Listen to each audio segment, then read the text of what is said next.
Hello बच्चों, स्वागत है आप सबका आपके अपने चैनल क्रेजी गणित पर। मैं लेकर सुतार एक बार फिर से आप सबके सामने आ गया हूँ। क्लास 10th की जो मैथ है उसका चैप्टर नंबर 2 चल रहा था, उसको अपन सेकंड पार्ट आज आपके सामने डिस्कस करने के लिए आ गया हूँ। वीडियो को शुरू करते हैं। शुरू करने से पहले इस वीडियो को लाइक जरूर कर देना, चैनल को सब्सक्राइब कर दो और बेल आइकन दबा दो, जिससे होगा क्या कि आगे आने वाली जो वीडियो की नोटिफिकेशन है वो आपके पास में सबसे पहले पहुंचेगा। पीछे वाले वीडियो के अंदर अपन ने एक्सरसाइज 2.1 जो है वो पूरी कंप्लीट कर ली थी। अब अपन एक्सरसाइज 2.2 से पहले का पूरा बेसिक जो है आज के इस वीडियो में क्या करके जाएंगे बेटा, डिस्कस करके जाएंगे। और आगे आने वाले वीडियो में एक्सरसाइज 2.2 अपन जो है डिस्कस कर लेंगे। बात समझ में आ गई? आगे जो संडे आ रहा है नेक्स्ट संडे, उससे पहले अपन चैप्टर नंबर 2 क्या कर लेंगे, कंप्लीट कर लेंगे। चलिए शुरू करते हैं अच्छे सी बात के साथ। मैंने आपको इससे पीछे वाले वीडियो में बताया था जिद के लिए। क्या बताया था बेटा? जिद बताया था। अगर आपके पास में जिद है तो आप किसी भी चीज को प्राप्त करने में, गेट करने में आसानी से प्राप्त कर सकते हो, उसमें कोई टेंशन वाली बात नहीं है। एक बात सिंपल सी बात है भैया, आंखों में अरमान लिया, सबको अपना मान लिया, और मुश्किल किया आसान किया, जब ठान लिया तो ठान लिया। सिंपल सी बात है। चलिए शुरू करते हैं चैप्टर नंबर 2। एक्सरसाइज जो है 2.1 डिस्कस हो चुकी थी। चैप्टर का नाम है पॉलिनोमियल यानी कि बहुपद। मैंने इससे पीछे वाले वीडियो के अंदर आपको जो है बहुत सारा बेसिक पढ़ाया था। आज भी कुछ बेसिक के साथ ही शुरू करूंगा। देखो, चैप्टर का मतलब मैंने पीछे वाले वीडियो में नहीं समझाया था। अभी अपन चैप्टर का मतलब समझते, सिंपल सा होता क्या है। यहाँ पर लिख रखा है पॉलिनोमियल। क्या लिख रखा है? पॉलिनोमियल यानी कि बहुपद। अब देखो कैसे क्या मामला समझना आपको वो बताता हूं। देखो आपके सामने बहुत टाइप के आएंगे। सबसे पहले आएगा भैया मोनोमियल। क्या आएगा? मोनोमियल। क्या आ जाएगा भैया? मोनोमियल। इसके बाद में जाएगा बाइनोमियल। क्या आ जाएगा? बाइनोमियल। और फिर आ जाएगा आपके पास में ट्राइनोमियल। क्या आ जाएगा? ट्राइनोमियल। और उसके बाद में कहीं जाके वर्ड आता है भैया, कौन सा रे? पॉलिनोमियल। कौन सा आता है भैया? पॉलिनोमियल। देखो सबका मतलब समझाता हूं आराम से, आप टेंशन मत लो। मोनोमियल हिंदी में बोलते हैं इसको एक पदीय। क्या बोलते हैं भैया? एक पदीय। सिंपल सी बात है, जिसके अंदर एक टर्म हो, नंबर ऑफ टर्म कितना हो, एक हो, पद कितना हो, एक हो, उसको क्या बोलते हैं? मोनोमियल। जैसे मैंने लिखा x, या फिर मैंने लिखा k, मैंने लिखा 2k, मैंने लिखा x। सिंपल सी बात है, मैंने लिखा एक्स स्क्वायर। कुछ भी अगर अकेला लिखा हुआ है उसका मतलब वो क्या है? मोनोमियल है, एक पदीय। बाइनोमियल को बोलते हैं भैया द्विपदीय। क्या बोलते हैं? द्विपदीय। द्विपदीय मतलब बाइनोमियल। बाइनोमियल का मतलब हो गया जिसके अंदर दो टर्म हो। मैंने लिखा x प्लस वाई, मैंने लिखा एक्स स्क्वायर प्लस 2k, मैंने लिख दिया 2 प्लस एक्स, मैंने कुछ भी लिख दिया x माइनस वाई स्क्वायर। दो पद अगर आपके सामने लिखे हैं, इसका मतलब क्या होता है भैया? बाइनोमियल यानी कि द्विपदीय। इसके बाद में आपके सामने एक वर्ड आता है भैया पॉलिनोमियल। क्या आता है? पॉलिनोमियल, जिसका मतलब होता है बहुपद। क्या होता है? बहुपद। हिंदी वाले तो समझ ही गए होंगे, बहुत सारे पद। पॉली मतलब बहुत सारा, और मियल मतलब पद, टर्म्स, बहुत सारी टर्म्स हो। जैसे x plus Y plus Z plus K, ये आपके सामने क्या हो गया भैया? पॉलिनोमियल। क्या हो गया? पॉलिनोमियल। मैंने लिखा x square plus 2x plus 3, ये आपके सामने क्या हो गया? पॉलिनोमियल हो गया। दो या दो से ज्यादा अगर टर्म्स होती है तो उसको अपन क्या बोलते हैं? पॉलिनोमियल बोलते हैं। बात समझ में आ गई? ये हो गया पॉलिनोमियल का मतलब। अब अपने को पढ़ना क्या है इस चैप्टर के अंदर? अपनी जो इस चैप्टर का मेन उद्देश्य है, इस चैप्टर की जो जान है बेटा, वो है क्वाड्रेटिक इक्वेशन। क्या है? क्वाड्रेटिक इक्वेशन यानी कि द्विघात समीकरण। चैप्टर नंबर 4 जो है वो भी इसी के जैसा, इसीलिए चैप्टर 2 के कंप्लीट होते हैं अपन कहां चलेंगे? चैप्टर नंबर 4 में चलेंगे। पहले चैप्टर नंबर 3 नहीं करेंगे। बात समझ में आ गई? इसका अगर आप लिखना चाहते हो फटाफट शॉर्ट नोट इसको क्या कर लो, नोट कर लो। स्क्रीनशॉट लेना चाहते हो ले लो। आगे बढ़ते हैं। अब आपके जो एक टर्म आ रही है बेटा, क्वाड्रेटिक इक्वेशन यानी कि द्विघात समीकरण। देखो इक्वेशन का मतलब मैं समझा के आ चुका हूं, जिसके अंदर इक्वल में कुछ न कुछ हो, यानी कि लेफ्ट हैंड साइड और राइट हैंड साइड दोनों, ये मैं समझा चुका हूं आपको। अब यहाँ पर द्विघात, घात कितनी होगी बेटा? 2। घात का मतलब हो गया x की हाईएस्ट पावर, जो भी वेरिएबल है, जो भी चर है, उसकी अधिकतम घात। और इसी को क्या बोलते हैं? डिग्री। क्या बोलते हैं? डिग्री। डिग्री यानी कि अधिकतम घात कितनी होगी इसके अंदर? 2 होगी। कितनी होगी भैया? 2 होगी। सिंपल सा अगर एग्जाम्पल आपके सामने लिखने को बोले तो आप लिख सकते हो 3x square plus 4x plus 9 equal to 0। ये आपके सामने क्या है? द्विघात समीकरण है। और एग्जाम्पल दूं मैं अगर आपको इसके लिए, तो आप लिख सकते हो बेटा X square minus 4 equal to 0। आपको x की मैक्सिमम पावर देखनी है, वो कितनी है? 2 है। इसका मतलब ये क्या है भैया? क्वाड्रेटिक इक्वेशन है, द्विघात समीकरण है। और अगर एग्जाम्पल लेना चाहूं तो मैं दे सकता हूं 4x square minus 4x plus 7 equal to 0। कुछ भी किसी भी प्रकार से लिखा जा सकता है। ये होता है क्वाड्रेटिक इक्वेशन। इसी के ऊपर आपको वर्क करना है और तभी चैप्टर नंबर 4 आपको आसानी से समझ में आ जाएगा। इसको भी फटाफट लिख लो। इसके बाद में अपन चलते हैं general form of quadratic equation पे। नोट करो फटाफट। चलिए बेटा, अब आपके सामने जो है general form of quadratic equation, द्विघात समीकरण का व्यापक रूप कैसा होता है, क्या होता है, उसको समझेंगे। आज इस वीडियो में बहुत स्लो बोल रहा हूं क्योंकि आपने ही कहा था कि बहुत फास्ट बोलते हो, इसीलिए। देखो, general form of quadratic equation, ये QE का मतलब क्या है भैया, क्वाड्रेटिक इक्वेशन, द्विघात समीकरण। क्या होता है जनरल फॉर्म, देखो ऐसा होता है भैया, ax square plus bx plus c बराबर 0। दिखने में कैसा होता है, ऐसा होता है। ax स्क्वायर, एक्स स्क्वायर अधिकतम घात तो 2 ही होगी क्योंकि क्वाड्रेटिक इक्वेशन है, द्विघात समीकरण है। इसका मतलब क्या होता है, अधिकतम घात मैक्सिमम पावर डिग्री कितनी हो बेटा, 2 हो। उसके साथ ए बी सी, यहाँ पर ए बी सी तीनों के तीनों कांस्टेंट है। कांस्टेंट का मतलब क्या है भैया, नंबर है, कोई ना कोई नंबर है। जनरल फॉर्म इसीलिए बात कर रहा हूं। अब यहाँ पर दिक्कत क्या होती है, बच्चों को यही पता नहीं चलता कि ए बी सी होते क्या है। तो यहां से बेटा याद करो, जो ए है वो तो होता है एक्स स्क्वायर के साथ में जो भी नंबर होगा, एक्स स्क्वायर के साथ में जो भी नंबर होगा वो होगा आपके ए। एक्स के साथ में जो भी नंबर होगा वो आपके पूरा क्या हो जाएगा, बी हो जाएगा। और जो अकेला बेटा नंबर है भैया वो पूरा का पूरा क्या हो जाएगा, सी हो जाएगा। बात समझ में आ गई, क्या हो जाएगा, सी हो जाएगा। समझ में आ गई बात। ए बी सी का मतलब समझ गए आप। ए है एक्स स्क्वायर के साथ वाला, जिसको अपन बोलेंगे एक्स स्क्वायर का कोफिशिएंट, यानी कि एक्स स्क्वायर का गुणांक, है ना। और बी होता है एक्स के साथ, यानी कि एक्स का गुणांक, यानी कि कोफिशिएंट ऑफ एक्स। और सी होता है कांस्टेंट टर्म, अचर पद, जो अकेला होता है। मैं आपको कुछ क्वेश्चंस करवाता हूं जिसके अंदर आपका क्या रहेगा क्वेश्चन, ए बी और सी की क्या निकालनी है, वैल्यू निकालनी है। मैं फटाफट से आपके सामने क्या लिख देता हूं क्वेश्चन, तब तक आप क्या करो, इसको फटाफट नोट कर लो। चलो बेटा, अब आपके सामने क्वेश्चन आ गया है। आपको मैंने क्या दिया बेटा, 10 क्वेश्चन दिए और 10 के अंदर मैंने क्या किया, 10 क्वाड्रेटिक इक्वेशन लिखी है, मन से लिखी है, घुमा फिरा के लिखी है। आपके लिए बहुत ही चैलेंजिंग क्वेश्चन लिखे हैं। आपको इसके अंदर करना क्या है, आपको सिंपल सा काम करना है बेटा, find values of A B and C. A B और सी की क्या निकालनी है, वैल्यू निकालनी है, मान निकालना है। कैसे निकालेंगे, आराम से समझना। मैं अभी आपको पीछे जनरल फॉर्म लिखा गया हूं, क्या लिखवा गया था मैं जनरल फॉर्म के अंदर, ऐसे लिखवाया था मैंने, a x square plus b x plus c equal to 0। लिखा है कि नहीं लिखा है, ये वाला दिख रहा है सबको, ओके। ए क्या होता है भैया, एक्स स्क्वायर के साथ वाला, बी होता है एक्स के साथ वाला, सी होता है अकेला वाला, और इक्वल टू में क्या होता है, 0। इक्वल टू में क्या होता है भैया, 0। तो फटाफट इस इक्वेशन के आंसर लिखना शुरू करते हैं। पहला क्वेश्चन भाई, पहला जो क्वेश्चन है क्या दिख रहा है, देखो ए होगा, ए क्या होगा, एक्स स्क्वायर के साथ वाला, क्या दिख रहा है, 2 दिख रहा है। क्या दिख रहा है भैया, 2 दिख रहा है। बी क्या है, बी है एक्स के साथ, बी क्या है, एक्स के साथ, एक्स के साथ कितना है भैया, 3 है। कितना है, 3। और सी कितना भैया, सी हो गया आपके पास में 4। सी कितना हो गया, 4। एक काम करो, फटाफट इसका स्क्रीनशॉट ले लो। उससे क्या होगा, आप फटाफट आगे आंसर लिखो, वीडियो को रोक के लिखो। जैसे क्या होगा, आप क्वेश्चन करो फिर आंसर डिस्कस करता हूं। फटाफट लो इसका स्क्रीनशॉट, देखो ले लिया। अब जो है मैं आपको क्या करवा देता हूं, आंसर डिस्कस कर लेते हैं। आपके कितने राइट हुए कितने गलत हुए ईमानदारी से टिक करना भाई, ठीक है। दूसरे इक्वेशन में आते हैं। सबसे पहले ए के लिए चलते हैं। ए होता है एक्स स्क्वायर के साथ वाला, अपन गए एक्स स्क्वायर के पास, उसके साथ में कोई नंबर नहीं है। और मैं सिखा चुका हूं, जिसका कोई नहीं होता उसका एक होता है, कौन, भगवान। तो यहाँ पर नंबर कौन है बेटा, 1। ए तो हो गया 1। बी होता है एक्स के साथ वाला, वो हो गया आपके 5। सी होता है अकेला वाला, अकेला क्या दिख रहा है आपको, 6 दिख रहा है। क्या दिख रहा है, 6। तो जो 6 लिखेगा, जो 6 लिखेगा, उसके क्या गलत है, क्या लिखना पड़ेगा बेटा, माइनस का 6 लिखना पड़ेगा। क्या लिखना पड़ेगा, माइनस का 6 लिखना पड़ेगा, क्योंकि साइन के साथ में लिखना है, साइन के साथ में बताना होता है, ठीक है भाई। आ जाओ थर्ड क्वेश्चन के अंदर। अब तो आपको पता चली गया होगा कि साइन के साथ में बताना होता है, ठीक है। अब देखो, सबसे पहले एक्स स्क्वायर के साथ वाला नंबर देखना है आपको। एक्स स्क्वायर के साथ में कौन है, माइनस का साइन लगा हुआ है और कोई नंबर नहीं है, तो क्या हो जाएगा, 1। ए तो हो गया 1, माइनस का 1। बी होता है एक्स के साथ, एक्स के साथ है माइनस का 5। सी होता अकेला, वो है 9। यहां तक बात समझ आ गई, वो कितना भैया, 9। कितना है, 9। अब देखो अगला क्वेश्चन, ए है एक्स स्क्वायर के साथ वाला, 4 है।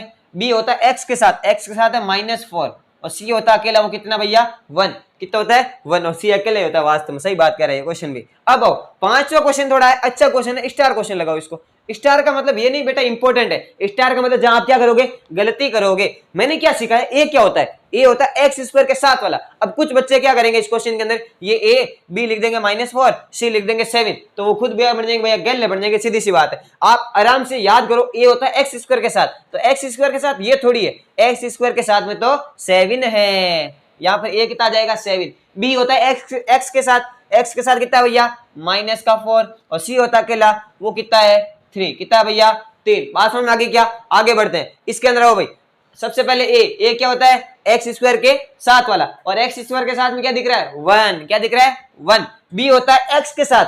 अब यहां पर एक बात बताओ, आपको एक्स इस इक्वेशन में दिख रहा है क्या, नहीं दिख रहा है। यानी कि आज से याद कर लेना बेटा, जो चीज दिख नहीं रही है मैथ के अंदर, उसका मतलब उसके साथ मल्टीप्लाई में क्या होगा, 0। यानी कि एक्स के साथ कुछ भी नंबर नहीं है मतलब क्या भैया, जीरो। जो भी चीज मिसिंग होगी उसको आप क्या लिख दोगे, जीरो। ठीक है। सी होता है अकेले वाला नंबर, और अकेला नंबर क्या, माइनस का 4। कितना भैया, माइनस का 4। आगे बढ़ते हैं 7th नंबर क्वेश्चन के अंदर। ए होता है एक्स स्क्वायर के साथ, तो ये है क्या, ना बाबा ना, ये है एक्स स्क्वायर के साथ में है भैया 9, और एक्स के साथ होता है बी, तो बी कितना भैया 3। कितना है भैया 3, थोड़ा दूर हट जाता दिख रहा होगा आपको, है ना। और अकेला होता है सी कितना है, माइनस का 7। सी कितना भैया, माइनस का 7। चलो देखो 8वां क्वेश्चन क्या कर रहा है, ए क्या होता है एक्स स्क्वायर के साथ, वो कुछ भी नंबर नहीं मतलब 1।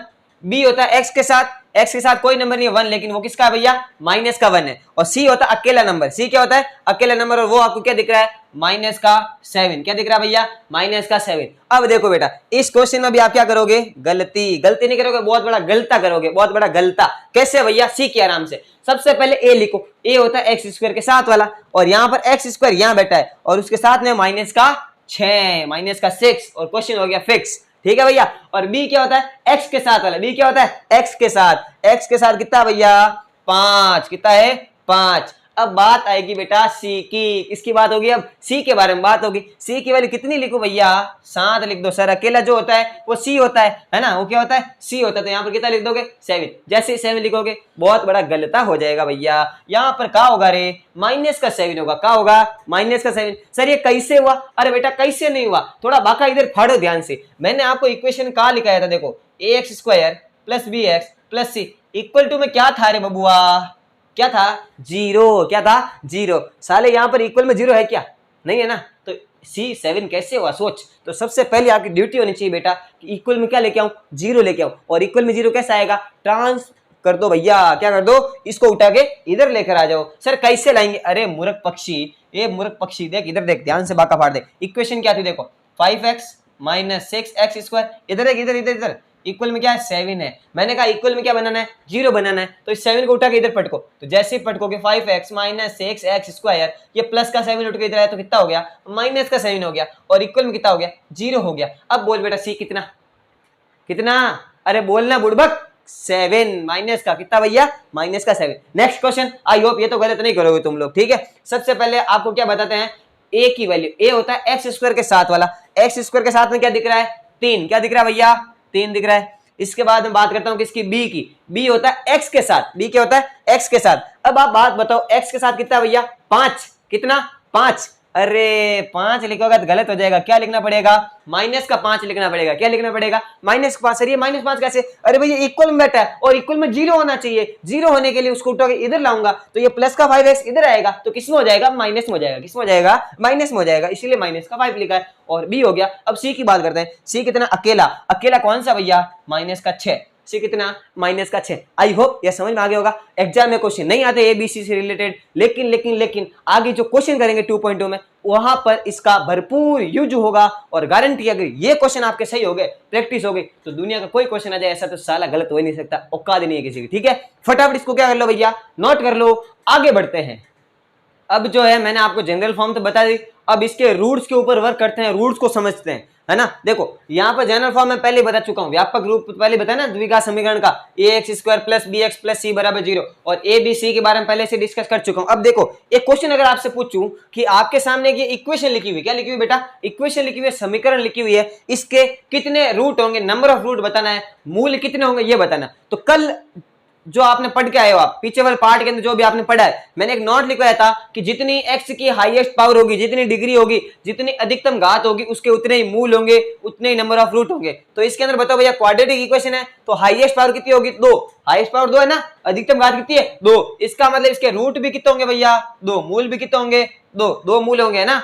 इसका मतलब मैं जो है आपके सामने पहले मूल को बोल दिया मैंने अल्फा, और दूसरे मूल को मैं बोल रहा हूं बेटा बीटा, बेटा नहीं बीटा, है ना, आप हो बेटा, ये तो है बीटा, समझ में आ गई, बहुत अंतर है भैया इन दोनों के अंदर। तो पहला रूट अल्फा है, दूसरा रूट बीटा है। अब आपके सामने क्वेश्चन क्या आएगा वो समझना बेटा।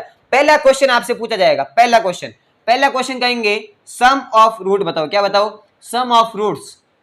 सर सम ऑफ रूट्स का मतलब हिंदी में बताओ भैया, हिंदी में हो जाएगा मूलों का योग। क्या पूछेंगे, मूलों का योग। और दूसरी चीज आपसे पूछी जाएगी भैया कौन सी वाली रे, मूलों का गुणनफल, यानी कि इंग्लिश के अंदर हो जाएगा प्रोडक्ट ऑफ रूट्स, है ना, प्रोडक्ट ऑफ रूट्स। प्रोडक्ट का मतलब क्या होता है, गुणनफल। तो क्या लिख दोगे आप, मूलों का गुणनफल। अब देखो कैसे है बेटा, सिंपल से फॉर्मूले हैं जो आपको क्या होने चाहिए, याद होने चाहिए। क्या होने चाहिए बेटा, याद होने चाहिए। सबसे पहले अगर सम है, सम मतलब अल्फा प्लस क्या पूछ रहा है आपको, बीटा, है ना। ये दोनों रूट है अल्फा और बीटा, इन दोनों का सम पूछ रहा है। तो अल्फा प्लस बीटा होता है माइनस बी अपॉन ए। क्या होता है भैया, माइनस बी अपॉन ए। अब बताओ अगर एबीसी की प्रैक्टिस नहीं करवाता तो साला आप इसको कर सकते थे क्या, नहीं कर सकते थे। इसीलिए मैंने पहले एबीसी की प्रैक्टिस करवाई। बुक में क्वेश्चन नहीं दे रखा एबीसी के लिए, लेकिन प्रैक्टिस करवानी पड़ी। तो अल्फा प्लस बीटा हो गया माइनस बी अपॉन ए। अब बात करते हैं किसकी भैया, प्रोडक्ट ऑफ रूट। किसकी बात कर लेता हूं मैं, प्रोडक्ट ऑफ रूट यानी कि मूल्यों का गुणनफल। वो होता है अल्फा इंटू बीटा। देखो अल्फा इंटू बीटा को ऐसे लिख सकता हूं मैं, और सिंबल ये भी हो सकता है अल्फा डॉट बीटा, है ना। मैथ में जहां भी डॉट हो उसका मतलब हर जगह तो नहीं, जब दो अल्फाबेट के बीच में डॉट हो मतलब मल्टीप्लाई है। तो अल्फा बीटा होता है बेटा इसके अंदर सी अपॉन ए। कितना होता है भैया, सी अपॉन ए। तो ये जो दो बातें आपको मैंने बताई है बहुत ज्यादा इंपॉर्टेंट है। चैप्टर 2 में ये ज्यादा काम आने वाली नहीं है, लेकिन चैप्टर नंबर 4 के अंदर ये बहुत ज्यादा काम आएगी। ठीक है, तो इक्वेशन समझ हो गए, general form of quadratic equation समझ गए। समझ गए क्या होती है, ये होती है। उसके दो रूट है, एक अल्फा और बीटा। तो दो चीजें पूछेंगे, सम ऑफ रूट यानी कि अल्फा प्लस बीटा हो गया माइनस बी अपॉन ए, और दूसरा पूछेंगे प्रोडक्ट ऑफ रूट यानी कि alpha beta equal to c upon a. फटाफट इसको कर लो नोट। इसके कुछ क्वेश्चन है, उसकी प्रैक्टिस में आपको करवा देता हूं, नोट करो फटाफट। चलो बेटा, अब आपके सामने क्वेश्चन क्या है, find sum and product of root, यानी कि मूल्यों का योग और गुणनफल आपको क्या करना है, याद करना है। पहले तो जो फॉर्मूला बताया वो, इसके बाद में ज्ञात करना है। पहले याद करना है, फिर क्या करना है, ज्ञात करना है। क्वेश्चन क्या है, 2x² + 3x + 7 = 0। ये क्वाड्रेटिक इक्वेशन है। इसके अंदर आपको मूल्यों का योग और गुणनफल यानी कि सम और प्रोडक्ट ऑफ क्या निकालना है, रूट। तो पहले मैं आपके सामने बात करता हूं सॉल्यूशन के अंदर किसकी भैया, पहली बात कर लेते हैं अपन किसकी, सम के बारे में। किसके बारे में, सम यानी कि योग के बारे में। अब बात है सर क्वेश्चन ऐसे शुरू करना है क्या, ना बिल्कुल नहीं भैया, ऐसे नहीं करना है। कैसे करना है, ऐसे करना है, मैं बता रहा हूं वैसे करना है। देखो सॉल्यूशन, सबसे पहले क्वेश्चन शुरू करने से पहले आप ए बी और सी तीनों की वैल्यूज को लिख लो, जिससे होगा क्या, साइन मिस्टेक आपके बहुत ही क्या हो जाएगी, रेयर हो जाएगी, कम हो जाएगी। सबसे पहले ए होता है एक्स² के साथ, वो दिख रहा है 2। बी होता है एक्स के साथ, वो दिख रहा है 3। सी होता है अकेला, वो दिख रहा है 7। एबीसी की वैल्यू आ गई। अब पहला चीज अपन निकाल लेते बेटा, सम का मतलब होता है योग। क्या होता है, योग। सिंपल सा पता होना चाहिए क्या होता है, योग। ये निकालते हैं, यानी कि पूछ क्या रहा है आपको, alpha plus beta. Alpha plus beta होता है माइनस बी अपॉन ए। कितना होता है, माइनस बी अपॉन ए। तो फटाफट से वैल्यूज लिखते हैं भैया। तो alpha plus beta equal to minus B upon A. B कितना, 3। कितना भैया, 3। और अपॉन में ए कितना, 2। तो ये आपका क्या हो गया आंसर। बताओ इजी पीजी और not, easy PG, okay. Easy peasy lemon squeezy आपने सुना होगा। इसके बाद में पूछेंगे आपके सामने प्रोडक्ट। क्या पूछेंगे, प्रोडक्ट यानी कि गुणनफल। क्या पूछेंगे भैया, गुणनफल। सो चिन्नी क्वेश्चन है बाबा। Alpha beta equal to c upon a. क्या हो जाएगा, c upon a. Alpha beta equal to c upon a. C की वैल्यू कितनी है भैया, 7। कितनी है, 7। और अपॉन में ए कितना है, 2। ये आपका क्या हो गया आंसर। देखा, अगर फॉर्मूला याद है तो कितना इजीली अल्फा प्लस बीटा आ रहा है, कितना इजीली अल्फा बीटा आ रहा है। बात समझ में आ गई। कुछ क्वेश्चन की प्रैक्टिस और करते हैं, तब तक आप इसको फटाफट अपनी कॉपी के अंदर लिख लीजिए। नेक्स्ट क्वेश्चन, पहली बात ये आपके बुक के क्वेश्चन नहीं है, मैं आपको मन से क्वेश्चन करवा रहा हूं, ठीक है भैया। सेकंड क्वेश्चन है वापस वही सम और प्रोडक्ट। अपन कुछ देर के लिए इसकी प्रैक्टिस करेंगे, ठीक है भैया। चलो शुरू करते हैं। सबसे पहले मैंने क्या सिखाया, ए बी सी की वैल्यू लिख लेते हैं। ए कितना दिख रहा है, 4, मत कर विचार। बी कितना दिख रहा है भैया, माइनस का 4। सी कितना दिख रहा है, 1। कितना दिख रहा है, 1। बात समझ में आ गई। सबसे पहले निकाल लेते हैं सम यानी कि योग निकाल लेते हैं। अल्फा प्लस बीटा होता है माइनस बी अपॉन ए। कितना होता है, माइनस बी अपॉन ए। तो मैंने लगाया माइनस। अब बी लिखेंगे, बी की जगह कितना लिखना, आराम से देखना बेटा, यहाँ साइन मिस्टेक बच्चे करते हैं। तो बी कितना भैया, बी जैसे देखोगे माइनस का 4 है तो ब्रैकेट लगाना पड़ेगा। जब भी दो साइन प्लस और माइनस एक साथ में आए वहां पर आप क्या लगाओगे, ब्रैकेट लगाओगे। माइनस और माइनस आए तो भी क्या लगाओगे, ब्रैकेट लगाओगे, ठीक है। अपॉन में ए कितना भैया, 4। कितना है, 4। अब इसको पहले थोड़ा सॉल्व करते हैं। सॉल्व कैसे करेंगे, देखो भाई, माइनस और माइनस का मल्टीप्लाई क्या होता है, क्या होता है, प्लस होता है। क्या होता है भैया, प्लस। तो ऊपर प्लस का 4, नीचे प्लस का 4। 4 से 4 कट गया, कितना आ गया, 1। ये आपका क्या हो जाएगा आंसर, यानी कि अल्फा प्लस बीटा यानी कि जो मूल्यों का योग है बेटा वो कितना है, 1 है। इसके बाद नीचे आ जाओ, अल्फा बीटा। अल्फा बीटा क्या होता है, सी अपॉन ए। क्या होता है, सी अपॉन ए। सी की वैल्यू 1 अपॉन में ए की value 4। This is your answer. बात समझ में आ गई क्या, फटाफट इसको भी अगर लो, नोट कर लो। अगला क्वेश्चन करते हैं। चलिए बेटा थर्ड क्वेश्चन डिस्कस कर लेते हैं। वापस से सम और प्रोडक्ट निकालना है, योग और गुणनफल। x² - 4 = 0। पहले एबीसी की वैल्यू लिख लेते। ए होता है x² के साथ, कोई नंबर नहीं दिख रहा तो 1। बी होता है x के साथ, x ही नहीं दिख रहा तो बी कितना हो गया, 0 हो गया। और सी होता है अकेला, और अकेला कितना भैया, -4। कितना है, -4। फटाफट चलते हैं। पहले सम योग, अल्फा प्लस बीटा होता है माइनस बी अपॉन ए। तो देखो माइनस क्वेश्चन वाला फॉर्मूला लगाया ना। अब बी कितना भैया 0, बी कितना है 0 और अपॉन में ए कितना भैया 1 और 0 के अंदर आप चाहे किसी का भी भाग दे दो, किसी का भी डिवाइड कर दो, जो 0 से टकराएगा वो 0 0 हो जाएगा। सिंपल सी बात है, ये आपका क्या आ गया, आंसर आ गया। नेक्स्ट प्रोडक्ट पूछ रहा है अल्फा बीटा, वो होता है सी अपॉन ए। क्या होता है, सी अपॉन ए। अब देखो सी अपॉन ए, सी कितना भैया माइनस का 4 और अपॉन में ए कितना भैया 1, अपॉन में 1 का तो कोई मतलब ही नहीं है, आंसर आ गया माइनस का 4। बात समझ में आ गई क्या? एक क्वेश्चन और करते हैं, फटाफट इसको भी नोट कर लीजिए। चलिए भाई नेक्स्ट क्वेश्चन नंबर 4, सम और प्रोडक्ट निकालना है, योग और गुणनफल निकालना है। सबसे पहले एबीसी लिख लेते हैं। अब जो बच्चा आंख बंद करके क्वेश्चन करने जाएगा, ए को लिखेगा 3, बी को लिखेगा -6, सी को लिखेगा 7, बेटा तेरे बाप का राज नहीं है, सीधी सी बात ये है। यहाँ पर एबीसी निकालना है, कैसे निकालोगे, सीधी सी बात है, ए होता है एक्स स्क्वायर के साथ, बी होता है एक्स के साथ और सी होता है अकेला। तो एक्स स्क्वायर के साथ 7 है तो ए हो गया 7, बी होता है एक्स के साथ, वो कितना माइनस का 6 और सी होता है अकेला, वो कितना भैया 3, कितना है भैया 3। सिंपल सी बात है, बात समझ में आ गई होगी। सबसे पहले sum alpha plus beta minus B upon a, ये हो गया पीछे वाले क्वेश्चन का आंसर था बेटा, इसको मिटा देते हैं, अपन करते हैं इस वाले क्वेश्चन का आंसर। माइनस बी अपॉन ए यानी कि माइनस पहले लगाया फॉर्मूले का। अब बी कितना है -6 और अपॉन में ए कितना भैया 7, ए कितना है 7। तो देखो भाई माइनस माइनस क्या हो गया प्लस और 6 आ गया ऊपर और 7 आ गया नीचे, 6 अपॉन 7 है आपका बेटा, क्या हो जाएगा आंसर हो जाएगा, क्या हो जाएगा आंसर। अगला प्रोडक्ट यानी कि गुणनफल डिस्कस कर लेते हैं। अल्फा बीटा होता है सी अपॉन ए, तो देखो सी कितना भैया 3 और अपॉन में ए कितना भैया 7, ये आपका क्या हो गया आंसर। बात समझ आ गई। एक क्वेश्चन और प्रैक्टिस कर लेते हैं फिर बस करते हैं। लिखो भाई फटाफट इसको लिखो। Next question number 5, very easy पीजिए बेटा। अब तो आप इसका आंसर निकाल सकते हो, इतना आपको प्रो प्लेयर बना चुका हूं मैं ना। प्रैक्टिस जो होती है भैया बड़ी खतरनाक चीज है ना, बड़ी खतरनाक चीज है। सबसे पहले एबीसी लिखते हैं। ए होता है एक्स स्क्वायर के साथ, कितना भैया माइनस का 3, कितना भैया माइनस का 3। बी होता है एक्स के साथ 7, सी होता है अकेला पंची उड़ जाएगा, माइनस का 9 यहाँ पर रह जाएगा। ठीक है भैया, सबसे पहले sum alpha plus beta minus B upon a, formula सबको याद है, माइनस लगाया फॉर्मूले का। अब बी है ना, क्या भैया बी समझ रहे हो ना, बी है ना, बी कितना 7 माइनस का अपॉन में ए कितना भैया माइनस का 3, कितना है माइनस का 3। अब आपको काटापेटी करना आता होगा ना रे, यहाँ आंसर आ जाएगा 7/3। सर कैसे आया रे बेटा, ऐसे आया, देखो माइनस में डिवाइड क्या होता है प्लस होता है, क्या होता है प्लस। जो रूल मल्टीप्लाई के लिए लगते हैं साइन के अंदर, वो रूल डिवाइड के अंदर लगते किसी को बताना मत, ठीक है भैया। तो ये माइनस कट गया, 7/3 आपका क्या आ गया आंसर आ गया। Alpha beta equal to c upon a, c कितना माइनस का 9, सी कितना माइनस का 9 और ए कितना माइनस का 3, माइनस और माइनस का होगा कट जाएगा और 3 से 9 भी क्या हो जाएगा कट जाएगा, 3 3 9, 3 3 9। सर अपॉन में 1 नहीं लिखने का कोई मतलब नहीं है। बात समझ आ गई क्या? ये आपके इतना इजी पीजी क्वेश्चन था जो मैंने आपके सामने क्या कर लिया डिस्कस। आप कहोगे सर ये क्वेश्चन एक्सरसाइज 2 में तो है ही नहीं। अरे बेटा सब रख एक्सरसाइज 4 के अंदर यही आपको क्वेश्चन देखने को मिलेंगे। चलिए आई होप आज का वीडियो आपको अच्छा लगा होगा और सब कुछ जो है समझ में आ चुका होगा। वीडियो को यहीं पे करते हैं समाप्त। अगर आपको वीडियो बहुत ही अच्छा लगा है तो इस वीडियो को लाइक कर देना, चैनल को सब्सक्राइब करना मत भूलो और बेल आइकन दबा दो और एक प्यारा सा कमेंट कर दो भैया इस वीडियो के लिए जो है आपको कैसा लगा ये बता देना। वीडियो को यहीं पे करते हैं समाप्त। अब हम मिलेंगे आगे के नए वीडियो में, तब तक के लिए जय श्री राम, जय हिंद, जय भारत, धन्यवाद।